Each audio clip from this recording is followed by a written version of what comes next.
The 33 sermons on Nibbāna were delivered by the Venerable Bhikkhu Kaṭukurunde Ñāṇananda in Sinhala at Mitrigala Nissaranavanaya Forest Hermitage. They were translated into English by the same Venerable monk, presently residing at Potkulkala Forest Hermitage in Kandagedara, Devalagam. Namo tassa bhagavato arahato samma sambuddhassa. Namo tassa bhagavato arahato samma sambuddhassa. Namo tassa bhagavato arahato samma sambuddhassa. Etang santang, etang panitang, yadidang sabba sankhara samatho, sabbo patipati nissaggo, sanhakkhayo, virago, nirodho, nibbāna. This is peaceful, this is excellent, namely, the stilling of all preparations, the relinquishment of all assets, the destruction of craving, detachment, cessation, extinction. With the permission of the most Venerable Great Preceptor and the assembly of the Venerable Meditative Monks, this is the 19th sermon in the series of sermons on Nibbāna. Towards the end of our last sermon, we started commenting on the two terms Saupadisesa Nibbāna Dhātu and Anupadisesa Nibbāna Dhātu. Our discussion was based on a discourse which we quoted from the Itivuttaka. We also drew attention to a certain analogy found in the discourses which shows that the two Nibbāna elements actually represent two stages of the extinguishment implicit in the term Nibbāna.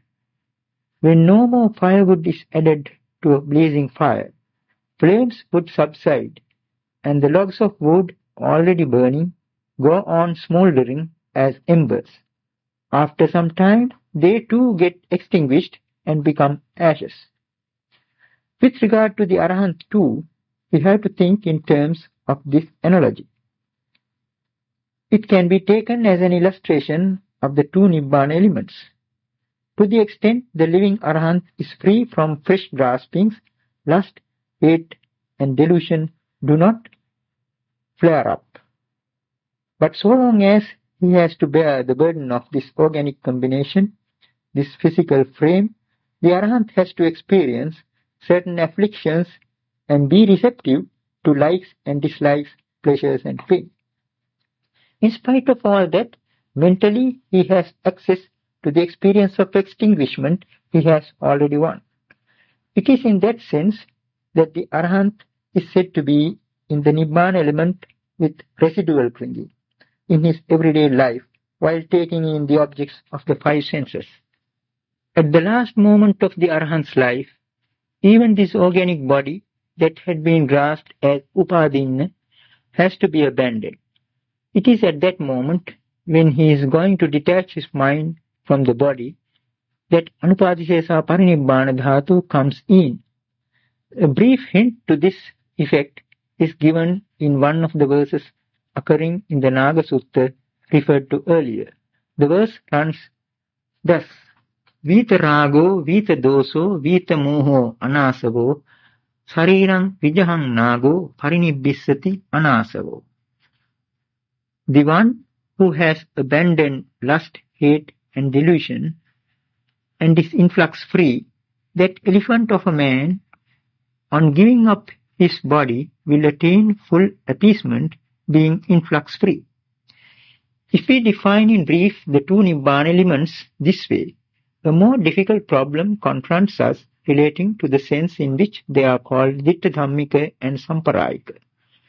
Diṭṭha Dhammika means what pertains to this life, and Samparāyika refers to what comes after death. What is the idea in designating Saupadisesa Nibbāna Dhātu as Diṭṭha Dhammika and Anupadisesa Nibbāna Dhātu as Samparāyika? In the context of Kamma, the meaning of these two terms is easily understood.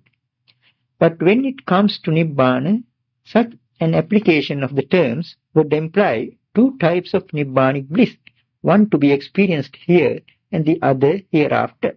But that kind of explanation would not accord with the spirit of this Dhamma, because the Buddha always emphasizes the fact that Nibbāna is something to be realized here and now in toto. It is not a piecemeal realization, leaving something for the hereafter.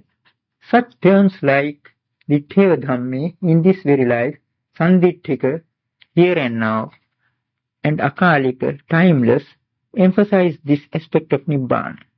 In the context of Nibbāna, these two terms have to be understood as representing two aspects of a perfect realization attainable in this very life. Briefly stated, Anupadisesa Nibbāna Dhatu is that which confers the certitude, well in time, that the appeasement experienced by an Arahant during this lifetime remains unchanged even at death. To say that there is a possibility of realizing or ascertaining one state after death might even seem contradictory. How can one realize one's after-death state? We get a clear-cut answer to that question in the following passage in the Dhatu Vibhanga Sutta of the Majjhima Nikāya. Sayathapi bhikkhu telanca paticca vattinca paticca telapadipo jhayati tasseva telassaca vattiyaca pariyādāna aññassaca anupāhārā anāhāro nibbāyati. Evameva ko bhikkhu kāya pariyantikam vedanam vediyamāno kāya pariyantikam vedanam vediyāmi iti pajānāti. Jīvita pariyantikam vedanam vediyamāno jīvita pariyantikam vedanam vediyāmi iti pajānāti. Kāyasa bhedā uddham jīvita pariyādāna idheva sabba vedaitāni anabhinantitāni sīti bhavissanti iti pajānāti. Just as monk, an oil lamp burns depending on oil and the wick, and when that oil and the wick are used up, if it does not get any more of these, it is extinguished from lack of fuel. Even so, when he feels a feeling limited to the body, he understands, I feel a feeling limited to the body. When he feels a feeling limited to the life, he understands, I feel a feeling limited to life. He understands, on the breaking up of this body, before life becomes extinct, even here itself, all that is felt, not being delighted in, will become cool. The last sentence is particularly noteworthy in that it refers to an understanding well beforehand that all feelings not being delighted in will become cool at death. The futuristic ending signifies an assurance here and now, as the word idheva, even here itself, clearly brings out. The delighting will not be there because all craving for a fresh existence is extirpated. The Arahant has won this assurance already in his Arahata Phala Samadhi, in which he experiences the cooling off of all feelings.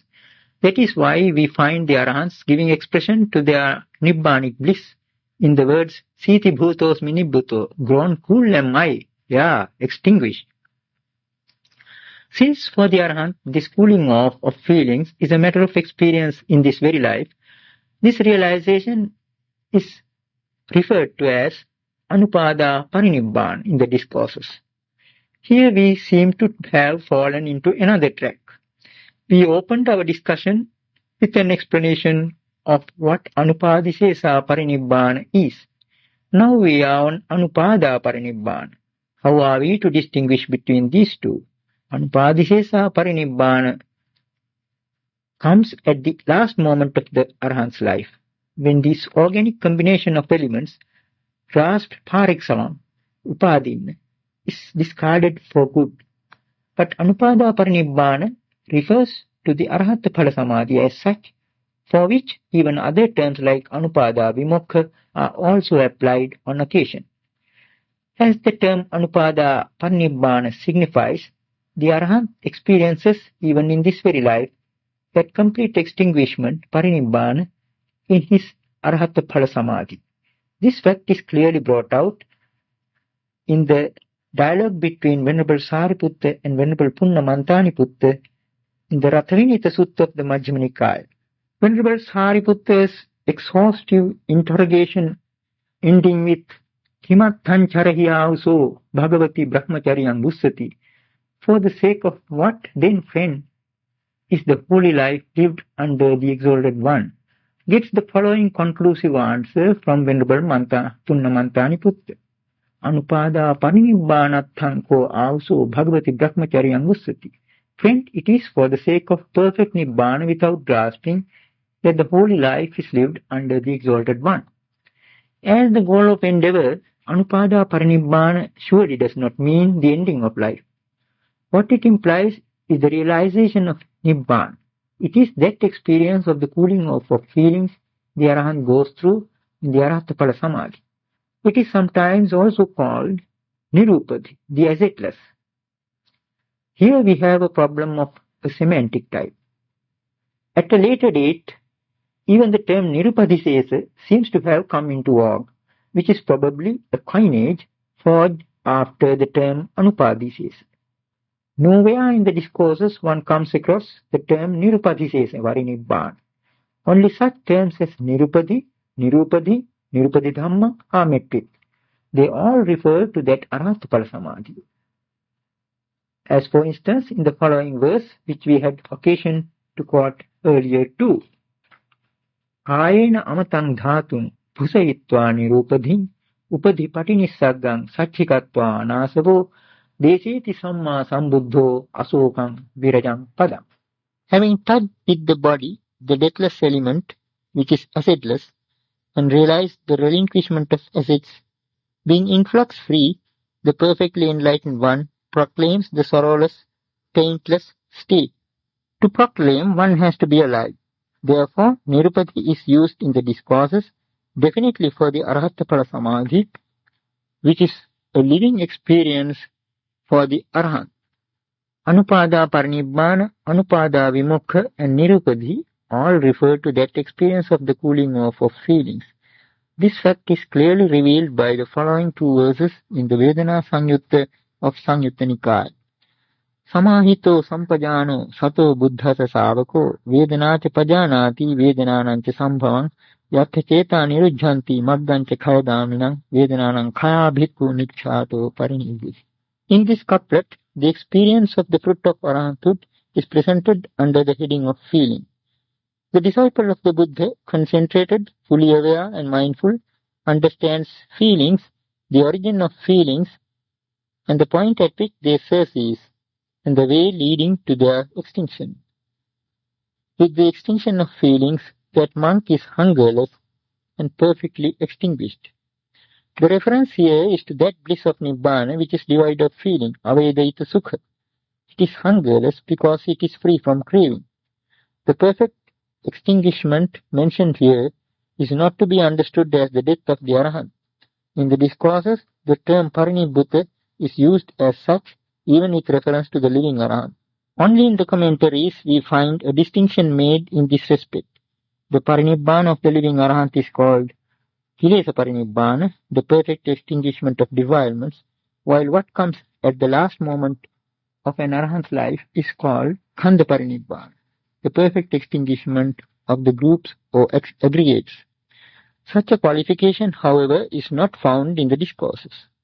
The reason for this distinction was probably the semantic development the term Parinibbāna had undergone in course of time. The fact that this perfect extinguishment is essentially psychological seems to have been ignored with the passage of time. That is why today, on hearing the word Parinibbāna, one is immediately reminded of the last moment of the life of the Buddha or of an Arahant. In the discourses, however, Parinibbāna is clearly an experience of the living Arahant in his Arahatapala Samadhi. This fact is clearly borne out by a statement in the Dhātu Vibhanga Sutta already quoted. Tassa idheva sabba vedaitani siti bhavisanti iti pajanati. He understands that all what is felt will cool off here itself. It is this very understanding that is essential. It gives the certitude that one can defeat Mara at the moment of death through the experience of the cooling off of feelings. The phrase Jivita Pariyantikam Vedana refers to the feeling which comes at the termination of one's life. For the Arahant, the Arahatapala Samadhi stands in good stead, particularly at the moment of death. That is why it is called Akuppaceto Vimutti, the unshakable deliverance of the mind.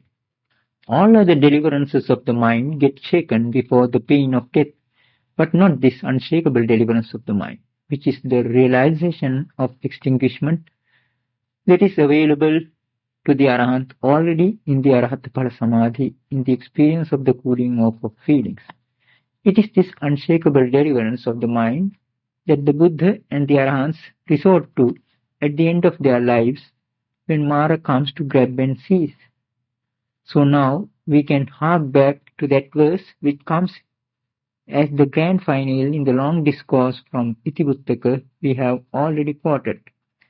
Ye etadanyaya padang asankhatam vimutta citta bhavaneti sankhaya te dhammasaradhigama khaye rata pahansu te sabba bhavani tadino.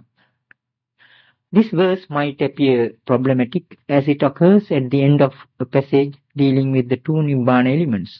Ye etadanyaya padang asankhatam, those who, having fully comprehended this unprepared state, vimutta citta bhavaniti sankhaya, are released in mind by the cutting off of tentacles to becoming, te dhammasaradhigama khairata, taking delight in the extirpation of feelings due to their attainment to the essence of Dhamma, that is, the unshakable deliverance of the mind, pahansute sabba bhavani tadino.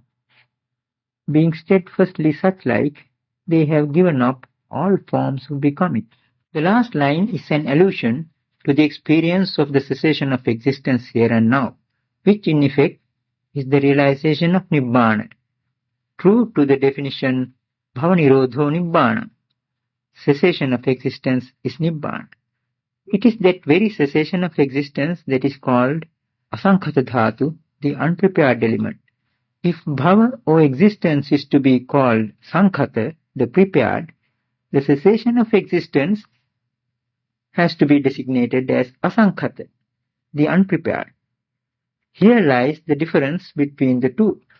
So we have here two aspects of the same unprepared element designated as Saupadisesa Parinibbāna Dhatu and Anupadisesa Parinibbāna Dhatu. The mind is free even at the stage of Saupadisesa to the extent that the smouldering embers do not seek fresh fuel. Anupadisesa refers to the final experience of extinguishment.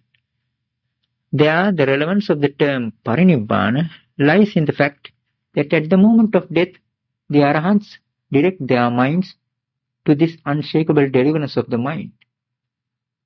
This is the island they resort to when Mara comes to grab. The best illustration for all this is the way the Buddha faced death when the time came for it. Venerable Ñāṇananda delineates it beautifully in the following two verses. Nahu assāsa passāso phitacittasa tādino anejo santimārabha yankāla makari muni asallīnena cittena vedanam ajjavāsayi pajjotasseva nibbānam vimokho cetaso ahu. Adverting to whatever peace the urgeless sage reached the end of his lifespan, there were no in-breaths and out-breaths for that steadfastly such-like one of firm mind. With the mind fully alert, he bore up the pain. The deliverance of the mind was like the extinguishment of a torch. The allusion here is to the deliverance of the mind. This is a description of how the Buddha attained Parinibbāna. Though there is a great depth in these two verses, the commentarial exegesis seems to have gone at a tangent at this point. Commenting on the last two lines of the first verse, the commentary observes, Buddhamuni santing gamissamiti santing arabha kala makari. The Buddha, the sage, passed away for the sake of that peace with the idea, I will go to that state of peace. There is some discrepancy in this explanation. Commentators themselves usually give quite a different sense to the word arabha than the one implicit in this explanation. Here it means for the sake of. It is for the sake of that peace that the Buddha is said to have passed away. In such commentaries as Jātakaṭṭha and Dhammapadatta, commentators do not use the word arabha in the introductory episodes in this sense. There it only means in connection with, indicating the origin of the story as suggested by the etymological background of the word itself. When, for instance, it is said that the Buddha preached a particular sermon in connection with Devadatta Thera, it does not necessarily mean that it was meant for him. He may not have been there at all. It may be that he was already dead by that time. The term arabha in such a context only means that it was in connection with him. It can refer to a person or an incident as the point of origin of a particular sermon. Granted this, we have to explain the verse in question not as an allusion to the fact that the Buddha, the sage, passed away for the sake of that peace with the idea, I will attain to that state of peace. It only means that the Buddha, the sage, passed away having brought his mind into that state of peace. In other words, according to the commentary, the passing away comes first and the peace later. But according to the sutta proper, peace comes first and the passing away later. There is a crucial point involved in this commentarial divergence. It has the presumption that the Buddha passed away in order to enter into that Nibbāna element. This presumption is evident quite often in the commentaries. When hard put to it, the commentaries sometimes concede the sutta standpoint, but more often than otherwise, they follow a line of interpretation that comes dangerously close to an eternalist point of view regarding Nibbāna. Here too, the commentarial exegesis based on the term arabha runs the same risk. On the other hand, as we have pointed out, the reference here is to the fact that the Buddha adverted his mind to that peace well before the onset of death. Thereby, Mara's attempt is foiled because feelings are already cooled off. It is here that the unshakable deliverance of the mind proves its worth. As a realization, it is already available to the Buddha and the Arahants in their Arahata Phala Samadhi. And when the time comes, they put forward this experience to beat off Mara. That is why we find a string of epithets for Nibbāna such as Tānaṁ, Lenaṁ, Dīpaṁ, Saraṇaṁ, Parāyaṇaṁ, Khemaṁ, and Amata. When faced with death or the pain of death, it gives protection, Tānaṁ. It provides shelter like a cave, Lenaṁ. It is the island, Dīpaṁ, within easy reach. It is the refuge, Saraṇaṁ, and the resort, Parāyaṇaṁ. It is the security, Khemaṁ, and above all, the deathless, Amata. This deathlessness they experience in this very world. And when death does come, this realization stands them in good stead. Why Venerable Anuruddha brought in the profane concept of death with the expression Kālaṁ akari into this verse describing the Buddha's parinibbāna is also a question that should arrest our attention. This particular expression is generally used in connection with the death of ordinary people. Why did he use this expression in such a hallowed context? It is only to distinguish and demarcate the deliverance of the mind couched in the phrase Vimukho Chedaso Ahu from the phenomenon of death itself. The Buddhas and Arahants also abandon this body like other beings. The expression Kālaṁ akari, made an end of time, is an allusion to this phenomenon. In fact, it is only the Buddhas and Arahants who truly make an end of time, being fully aware of it. Therefore, the most important revelation made in the last two lines of the first verse, Anejo Santi Marabha Yang Kālaṁ akari Muni, is the fact that the Buddha passed away having brought his mind to the peace of Nibbāna. All this goes to prove that an Arahant, even here and now, in this very life has realized his after-death state, which is none other than the birthless cessation of all forms of existence that amounts to deathlessness itself. In all other religions, immortality is something attainable after death. If one brings down the Buddha's Dhamma also to that level, by smuggling in the idea of an everlasting Nibbāna, it too will suffer the same fate that would contradict the teachings on impermanence, anicca, and insubstantiality, anatta. But here we have an entirely different concept. It is a case of overcoming the critical situation of death by directing one's mind to a concentration that nullifies the power of Mara. So it becomes clear that the two terms Saupadisesa Parinibbāna Dhātu and Anupadisesa Parinibbāna Dhātu stand for two aspects of the same Asankhata Dhātu, or the unprepared element. As a matter of fact, Arahants have already realized well in time their after-death state. That is to say, not only have they gone through the experience of extinguishment here and now, but they are also assured of the fact that this extinguishment is irreversible even after death, since all forms of existence come to cease. This is an innovation, the importance of which can hardly be overestimated. Here the Buddha has transcended even the dichotomy between the two terms Sanditthika and Samparayika. Generally, the world is inclined to believe that one can be assured only of things pertaining to this life.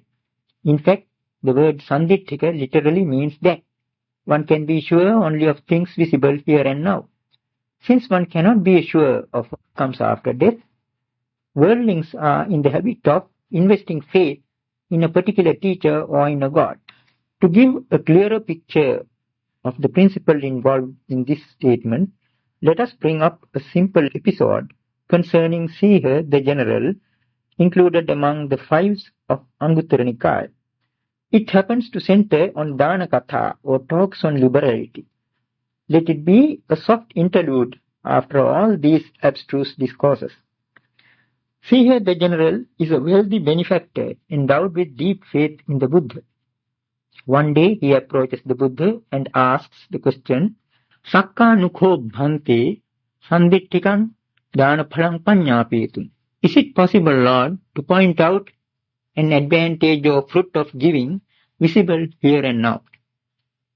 What prompted the question may have been the usual tendency to associate the benefits of giving with the hereafter. Now the Buddha, in his answer to the question, gave 4 advantages visible here and now, and 1 advantage to come hereafter. The 4 fruits of giving visible here and now are stated as follows. 1. Dayako siha dhanapati bahuno janassa piyo hoti manapo. Siha, the benevolent donor, is dear and acceptable to many people. 2. Dayakam dhanapatim santo sappurisa bhajanti. Good men of integrity resort to that benevolent donor. 3. Dayakasa dhanapatino kalyano kittisaddo abhuggati. A good report of fame goes in favor of that benevolent donor. 4. Dayako dhanapati yanyadeva parisang upasankamati yadi khattiya parisang yadi brahmana parisang yadi gahapati parisang yadi samana parisang visaradova upasankamati amanko bhuto.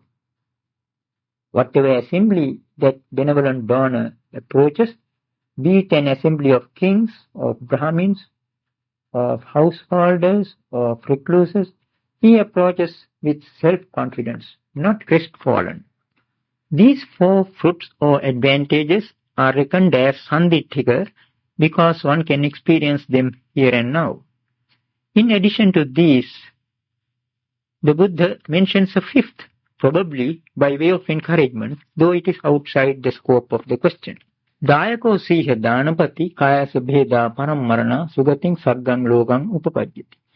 The benevolent donor, siha, when his body breaks up after death, is reborn in a happy heavenly world. This is a fruit of giving that pertains to the next world, samparayikam dhanaphalam. Then Siha the General makes a comment which is directly relevant to our discussion. Yanimani bhanti bhagavata chattari sanditthikani dhanaphalani akkhatani nāhaṃ ittha bhagavato saddhāya gacchāmi aham petani jnānāmi yam chakho bhanti bhagavā evamāha dāyako siya dānapati kāyasa bheda parammarana sugatiṃ saggam lokam upajyatīti etāhaṃ ne jnānāmi ittha ca panāhaṃ bhagavato saddhāya gacchāmi. Those four fruits of giving visible here and now, which the Lord has preached, as for them I do not believe out of faith in the Exalted One, because I myself know them to be so. But that about which the Exalted One said, see here, a benevolent donor when his body breaks up, after death is reborn in a happy heavenly world, this I do not know. As to that, however, I believe out of faith in the Exalted One. Regarding the first four advantages of giving, Siha says, I do not believe out of faith in the Exalted One because I myself know them to be so. Nāhaṃ ittha bhagavato saddhāya gacchāmi aham petani jnānāmi. It is because he knows out of his own experience that they are facts that he does not believe out of faith in the Exalted One. There is something deep worth reflecting upon in this statement. Then with regard to the fruit of giving mentioned last, that is to say, the one that concerns the hereafter, samparayika, Siha confesses that he does not know it as a fact, but that he believes it out of faith in the Exalted One. Etāhaṃ ne jnānāmi etthaca bhagavato saddhāya gacchāmi. It is because he does not know that he believes out of faith in the Exalted One. Here then we have a good illustration of the first principle we have outlined earlier. Where there is knowledge born of personal experience, there is no need of faith. Faith is displaced by knowledge of realization. It is where one has no such experiential knowledge that faith comes in. That is why Siha confesses that he has faith in the fifth fruit of giving. With regard to the first four, faith is something redundant for him. Now that we have clarified for ourselves this first principle, there is a certain interesting riddle verse in the Dhammapada to which we may apply it effectively, not out of a flair for riddles, but because it is relevant to our topic. Asaddho akatanyo ca sandhichhedo ca yo naro hatavakaso vantaso save uttama porisu. This is a verse attributed to the Buddha that comes in the Arahanta Vagga of the Dhammapada. It puns upon some words. Such riddle verses follow the pattern of a figure of speech called double-intended, which makes use of ambiguous words. The above verse sounds blasphemous at the first hearing. The Buddha is said to have employed this device to arrest the listener's attention. The surface meaning seems to go against the Dhamma, but it provokes deeper reflection. For instance, asaddho means faithless. To be agatanyo is to be ungrateful. Sandhichhedo is a term for a housebreaker. Hatavakaso is a hopeless case with no opportunities. Vantaso means greedy of vomit. So the surface meaning amounts to this: that faithless, ungrateful man who is a housebreaker, who is hopeless and greedy of vomit, he indeed is the man supreme. For the deeper meaning, the words have to be construed differently. Asaddho implies that level of penetration into truth at which faith becomes redundant. Akata, the unmade, is an epithet for Nibbāna, and akatanyo is one who knows the unmade. Sandhichhedo means one who has cut off the connecting links to samsara. Hatavakaso refers to that elimination of opportunities for rebirth. Vantaso is a term for one who has vomited out desires. The true meaning of the verse, therefore, can be summed up as follows: that man who has outgrown faith, as he is a knower of the unmade, who has sundered all shackles to existence and destroyed all possibilities of rebirth, who has spewed out all desires, He indeed is the man supreme. The description then turns out to be that of an arahant.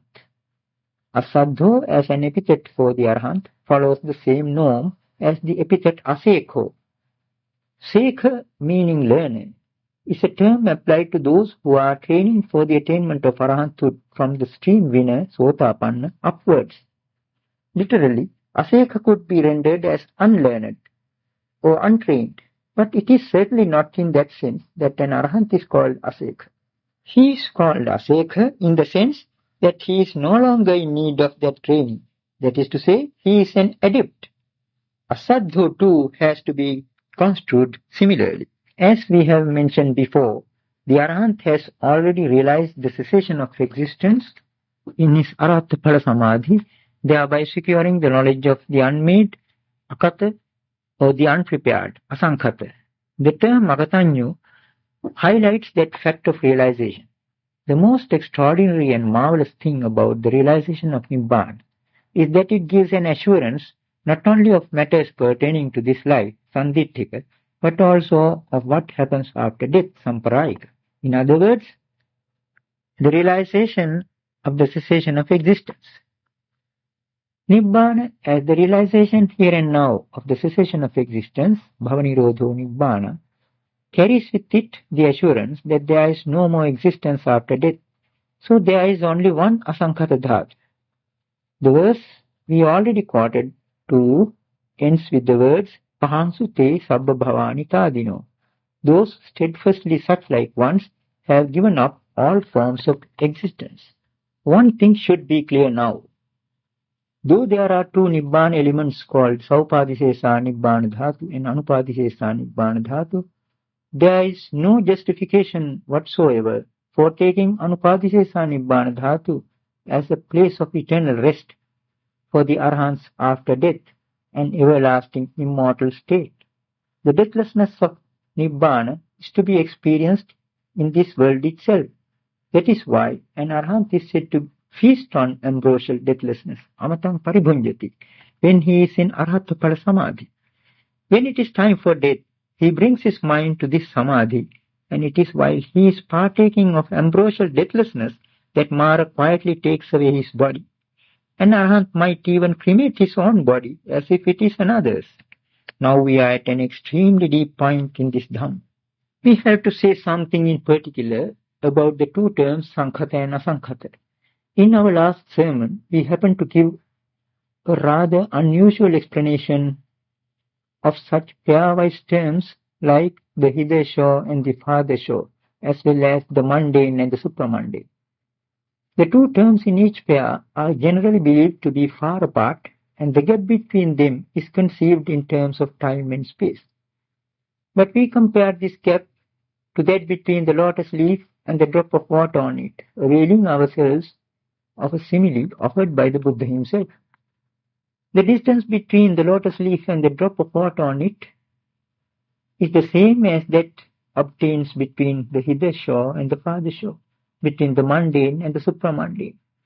This is no idle sophistry, but a challenge to deeper reflection. The Dhammapada verse we quoted earlier, beginning with Yassa parang aparang va, para parang navidyati, to whom there is neither a farther shore, nor a hither shore, nor both, is puzzling enough. But what it says is that the arahant has transcended both the hither shore and the farther shore. It is as if he has gone beyond this shore and the other shore as well. That is to say, he has transcended the dichotomy. We have to say something similar with regard to the two terms sankhata and asankhata. Sankhata, or the prepared, is like a floral design. This prepared floral design, which is bhava, or existence, is made up, as it were, with the help of the glue of craving, the tangles of views, and the knots of conceits.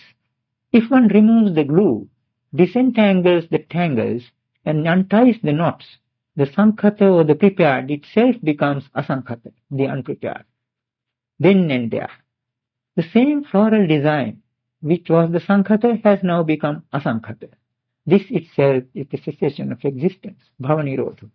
When one can persuade oneself to think of Nibbāna as an extinguishment, the term parinibbāna can well be understood as perfect extinguishment.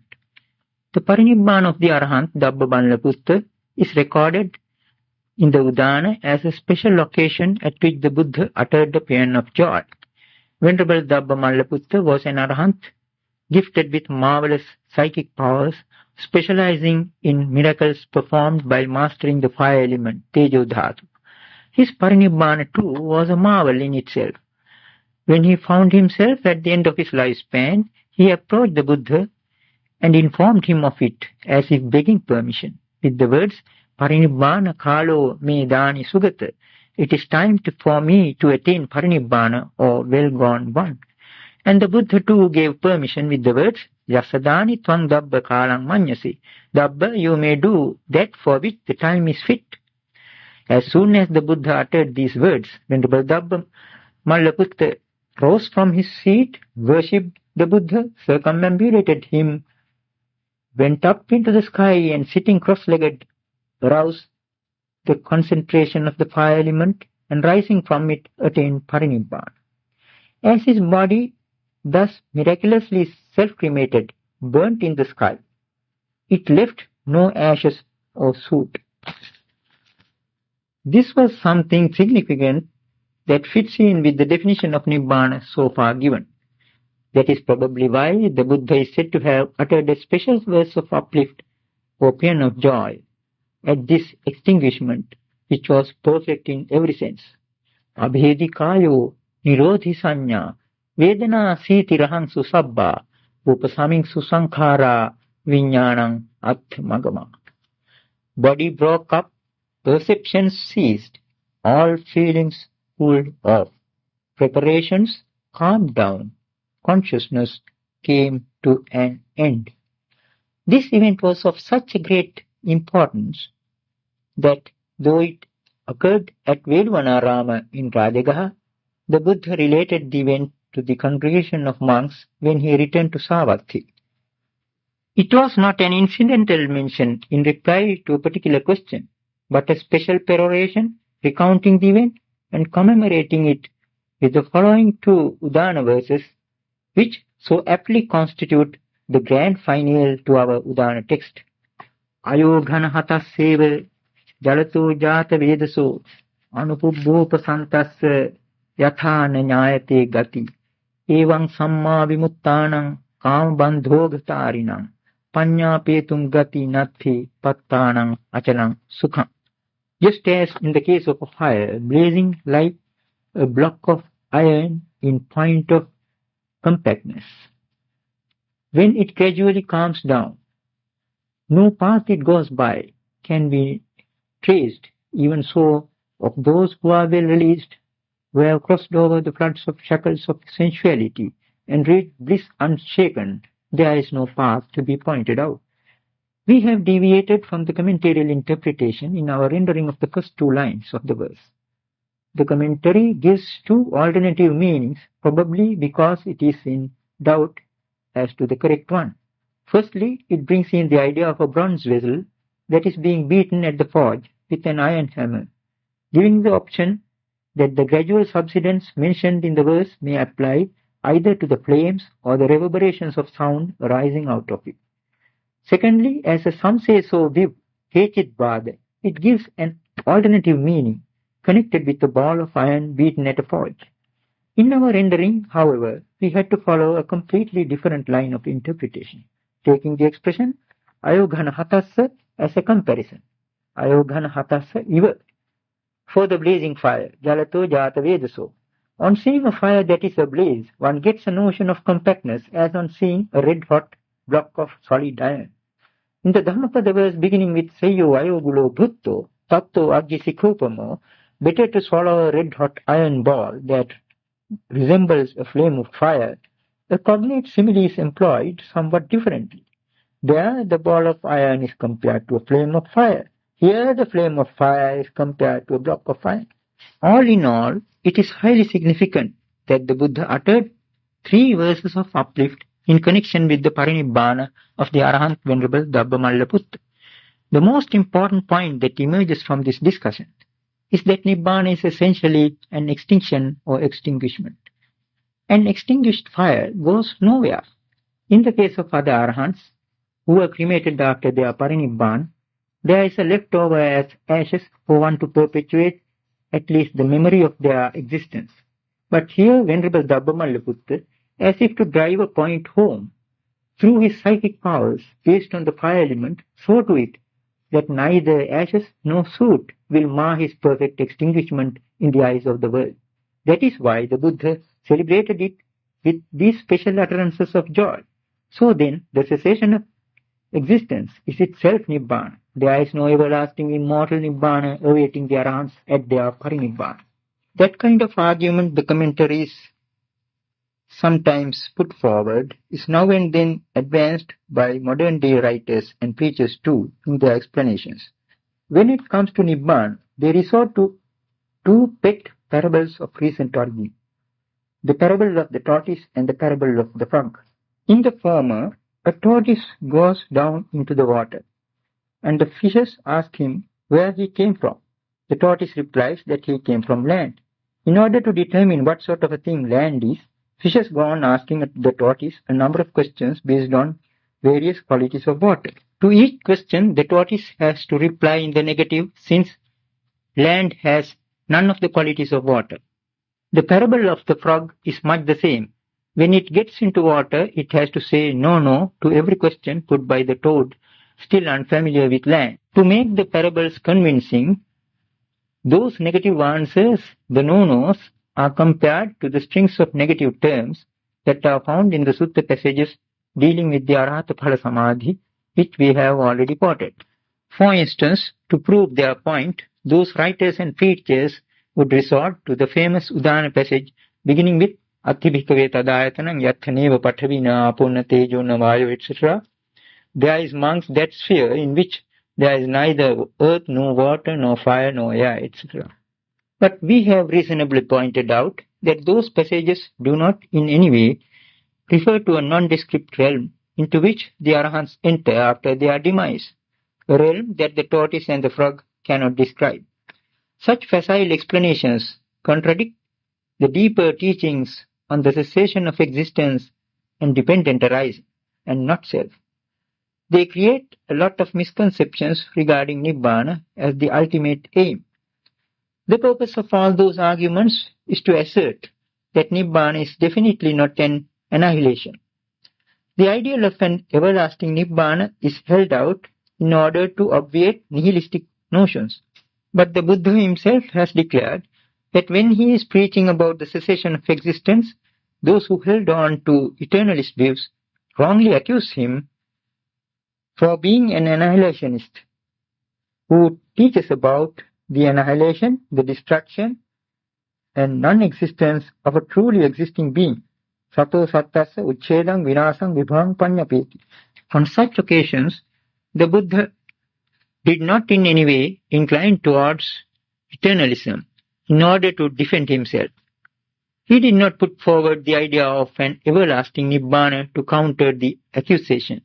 Instead, he drew attention to the three signata and the four noble truths and solved the whole problem.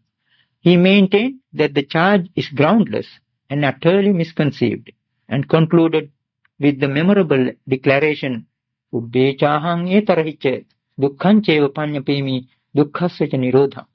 Formerly as well as now, I point out only a suffering and a cessation of that suffering. Even the term Tathagata, according to him, is not to be conceived as a self. It is only a mass of suffering that has come down through samsara due to ignorance. The so-called existence, bhava, is an outcome of grasping, padana. When grasping ceases, existence comes to an end. That itself is the cessation of existence, bhava nirodha, which is Nibbāna. As the term anupada parinibbāna suggests, there is no grasping in the experience of the cessation of existence. It is only when one is grasping something that he can be identified with it or reckoned by it. When one lets go of everything, he goes beyond reckoning. Of course, even the commentaries sometimes use the expression apanyati bhavam gata. gone to the state beyond designation with regard to the parinibbāna of arhats. Nevertheless, they tacitly grant a destination which in their opinion defies definition. Such weak arguments are riddled with contradictions. They obfuscate the deeper issues of the Dhamma relating to Paticcasamuppada and Anatta and seek to perpetuate personality view by slanting towards eternalism. It is to highlight some extremely subtle aspects of the problem of Nibbāna that we brought out all these arguments today.